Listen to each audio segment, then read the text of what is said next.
Good morning, good morning, good morning. It's just a little after 9 o'clock this morning. Yeah, we were a little slow getting going this morning, but my husband just went out and I heard him start up the plow, so he's going to be cleaning up things outside. It really did not get near the amount of snow that they had called for, and I listened to the forecast when I got up this morning, and it said that yes, there's more snow coming, but they didn't, I don't know, maybe me going back and forth taking care of the dogs and feeding them and everything else that goes with the morning, I didn't hear, but it didn't sound like they were calling for a whole lot more accumulation. I mean, it's not snowing right now, and it hasn't snowed since I got up, which I got up about 7 o'clock, and it's now 9:17. So anyways, yep, I'm going to step outside for a minute and show you what my husband's doing, and I hope you have a great day.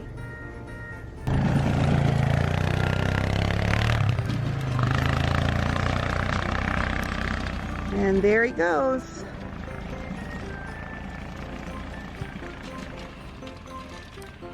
Way down there, the bottom of the driveway. And he'll just turn around there in the road.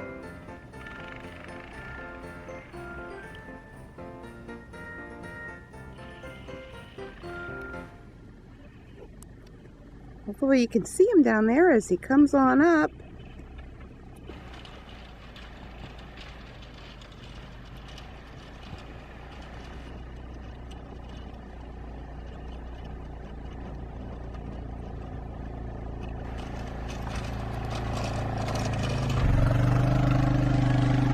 This is out my front door. He will push some of the snow into the front yard, and by doing that he also creates space for the dogs to be able to go and have room to do their business without trying to get through a foot or more of snow, which they would really struggle to be able to do. So, yep. And he'll do the same thing in the backyard.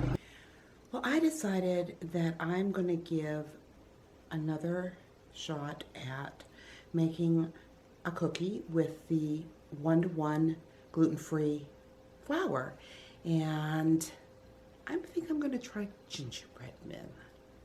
They're always fun, don't you think? I'm sure the grandkids will like them. So I'm going to give it a shot, and I have no idea. I might have to end up throwing the whole thing in the garbage, but hey, it's worth a try. I'll show you how I do it. Okay, this is everything that we are going to need. We are going to need 1.5 cups of honey, 3/4 of a cup of margarine softened, 1 egg, 5 cups of flour, 2 teaspoons of baking powder, a tablespoon of ground ginger, a tablespoon of ground cinnamon, and a teaspoon of ground cloves. So what I need to do first is I need to cream the honey and the butter until it's light and fluffy. So that's what I'll start doing. Okay, this is what I put in here. There is 5 cups of flour. There is 2 teaspoons of baking powder, 1 tablespoon of ground ginger, 1 tablespoon of ground cinnamon, and 1 teaspoon of ground cloves. Now in here, I've creamed my sugar and honey, and I went ahead and I put my egg in there, so I'm going to start mixing that together now, because all it says to do now is to mix the flour mixture into here and wrap the dough in plastic wrap and refrigerate for a couple of hours. So that's what I'll do. And this is what, oh, if I can get that off. This is what the dough looks like. It's quite a stiff dough. As you can pretty well see, it's very stiff. So I'm just going to scrape it on out of there, put it in some plastic wrap, and put it in the refrigerator for 2 hours, and we'll see if we can roll this out. Well, I started rolling out the gingerbread dough, and it works really well. I will show you what the raw dough looks like, cut out, and what they look like cooked, and I'll show you how I'm rolling them out also. So I kind of said that one backwards, didn't I? But anyways, here we go. This is what they look like on the cookie sheet as raw dough. And this is my floured surface that I put down. And of course I'm using the gluten-free is what's down here. This is just a quarter of the amount of all the dough that it made, because I wanted it to be easier for me to work with in case it started sticking to the surface. And it's very easy to use this dough when you're working with a smaller amount. I'll show you what that looks like if I can manage to do it with only one hand, because my tripod, I have to replace it, so it doesn't work with this camera. But I just put a little bit of dough of the flour on top, and making sure that this flour surface here is floured, and I just rolled it out, and as you can see, it rolls out. And I mean, I'm only rolling it with one hand, and it is really rolling out quite easy, as you can tell. So I am going to set the camera down, and I'll show you how the rest of that works. Now, this does call for it to be a greased cookie sheet, so I'm just using my coconut spray oil for the cookie sheet itself. And then here we have our dough, and as you can see, I have my little cookie cutter, and it's really easy to use. And sometimes what I'll do, just to make sure, because the dough is so soft, is I'll just use a spatula. Sometimes I don't need to. Sometimes it was sticking right to this, and so it wasn't a problem. But then there was other times that, like that, you know, that it just worked really well. It's very easy. It's very easy dough to work with. This is the finished product of the gingerbread men. I think they turned out really nice. I know I have still to put the red buttons on the rest of them because I only have the ones down here done. I just have to finish them up and they'll be good to go. Probably take till morning for that frosting to dry, but I think they turned out very cute. Good evening. I hope everybody's had a very safe and warm and wonderful day. And I finished up those gingerbread cookies, and they look absolutely adorable. I tried 2 cookies with just some red frosting, and that frosting just was not getting hard. It was staying soft to the touch, so I just went ahead and I put the little red candies on. Tonight, I thought we would talk about our God as our hope. And in Psalms 56:8, it says, "You have seen me tossing and turning through the night. You have collected all my tears and preserved them in your bottle. You have recorded every one in your book." I just think that's such a beautiful picture. The first time I learned about that verse was after my youngest son Timmy died, and somebody told me that God had collected all my tears and had them in a bottle, because we have a God that cares deeply when we are hurt and when we're going through pain and when we are experiencing the hardness that life sometimes can cause us to face.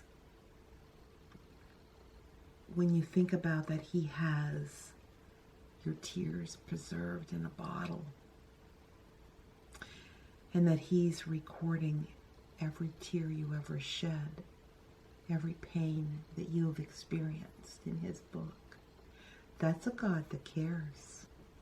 You know, it might be said that the only true remedy for any disaster is hope. Without hope, a devastated landmark would remain in ruins forever. A broken heart would never recover. Hope enables us to envision a better future. Hope propels us forward, and hope motivates us to turn our dreams into reality. And I don't know if you've ever been at a place in your life where you had no hope. And I'm talking about that, the hope that the Bible's talking about. We tend to use hope as like, oh, I hope I can go to that show. That's not the hope we're talking about. You know, or I hope that those pair of shoes that I wanted to purchase are still there. That's not the hope we're talking about. If you've ever truly been without hope, it is a very dark and actually frightening place to be. Hope causes us to get up in the morning and go through our day. A person without hope, they can't do that. Oh, they might get up and they might go through the mechanics of the day, but their heart and their mind is void of the feeling and the emotions that you would normally go through during the day. God offers an even more remarkable hope.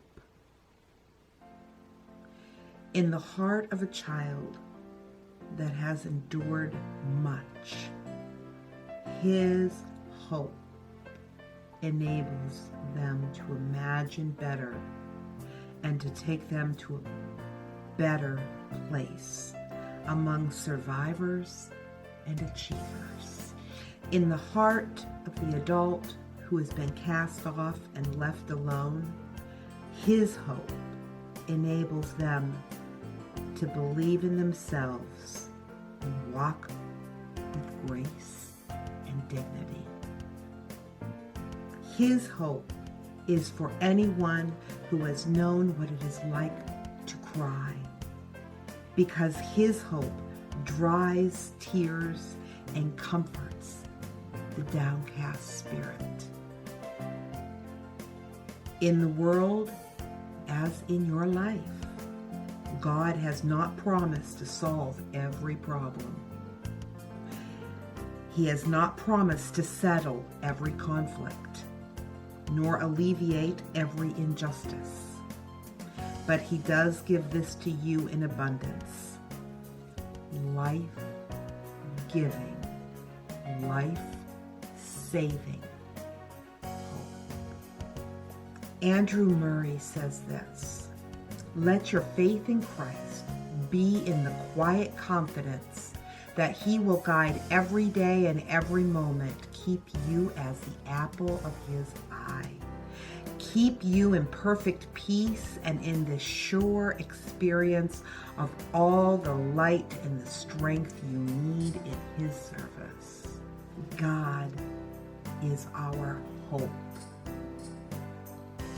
Without Him, we don't have hope. And so with that, I want to remind you that life happens. So let's enjoy it. And never lose your hope. And always remember that our God is the God of hope. He loves you, cares for you, and He will give His life-giving, life-saving hope to you. God bless.